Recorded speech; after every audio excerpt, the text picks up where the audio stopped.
Hi, in this video we're going to go over the CORA roadmap in the output file. So the first thing I'd like to point out are the match words. So CORA will give you the variant match terms that Google makes bold in the search results. So we collect those, and whenever we refer to keywords or match words, we mean any combination of these terms. The exception to the rule is when a factor talks about search terms, then we only mean the specific search term used for making the report. But whenever it says keywords or any references to match words, it means any combination of these words. And then the tracked URL, if you had one, and in most cases you will have a tracked URL, and this will show you which URL was matched. And the track domains, which is how you get this, you enter the domains in the domains button, it'll find the best ranking URL for your target search term, and it will tune the report to that. So the next thing you'll see are the stories. So down below we have the roadmap where we have each factor. Well, each factor is categorized into a specific area, and we count up how many factors in the roadmap are in each of those categories, and those are our stories. And so we give you an idea of what the roadmap is going over. So 15% are factors that weren't categorized, 14% of the things in your roadmap are about tuning your heading. So we can kind of say loosely that what we need to do here is tune our headings, tune our metadata, tune our schema, and then maybe come back to some of these other ones. So if you need to speak in general terms about what the roadmap is telling you to do without getting into specific factors, this is where you can get that kind of information. Then we tell you about how the report was run. So it was run using the practical maximum deficit strategy. We went against the desktop index. We didn't use a specific country or a language. So next we get into the roadmap where we have each factor and the recommendation for how to be competitive based on the practical maximum.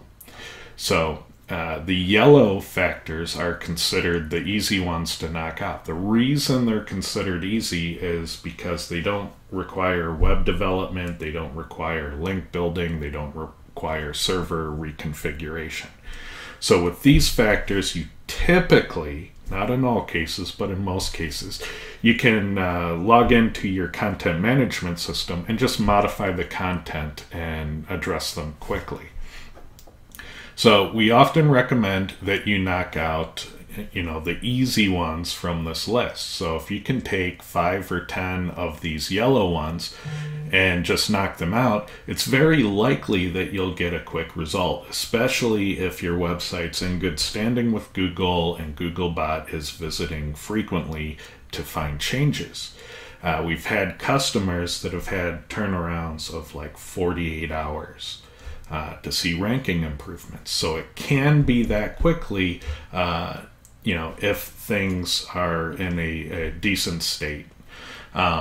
It's not always that case, but you should certainly try. And the name of the game is to get the improved rankings with the least expense of time, effort, and money. So I definitely recommend you knock out the easy ones first, see if you can get a quick result. You can always do a second pass later.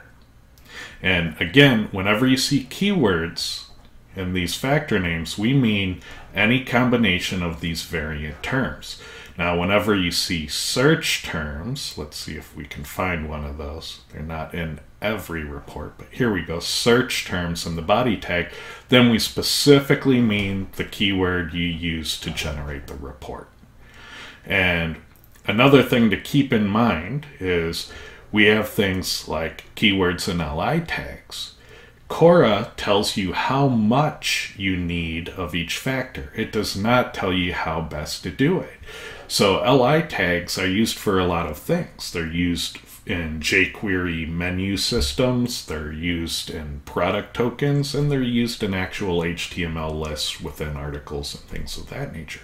So you still need an SEO to tell you how best to achieve these changes. And this might mean that you need to tune your navigation. It might mean that you need to add more products per page in your categories. It might mean that you need to add an HTML list to an article, or a combination of all three of those things. So you still need an SEO to tell you how best to do it. You just have to remember that CORA is telling you how much you need, not how best to do it. Another thing to keep in mind is that things like this, keywords and H2 tags, add 4 more. That does not necessarily mean you need to add 4 more H2 tags. It means you need 4 more of your variant match words, of which you have a lot to choose from, in your headings. So you could do that in one heading. You could put 4 of those keywords in one heading, knock it out with one heading. It's not a one-to-one mapping. So if it tells you to add 23 more keywords and H2 tags, that does not mean you need to add 23 more headings. So it's not one-to-one. So keep that in mind as well. All right. Thank you so much. Bye-bye.